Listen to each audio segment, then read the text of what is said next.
ஆண்டவரே உம் பாதம் சரணடைந்தே அடிமை நானையா. ஆயிரம் ஆயிரம் துன்பங்கள் வந்தாலும் அகன்று போக மாட்டே, உம்மை விட்டு அகன்று போக மாட்டே.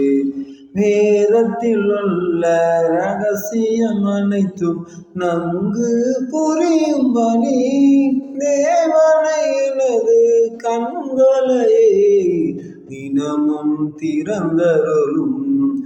ஆண்டவரே உம் பாதம் சரணடைந்தே அடிமை நானையா.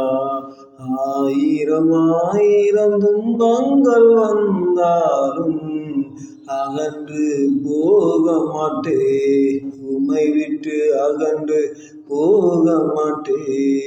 ஆண்டவரே உம் பாதம் சரணடைந்தே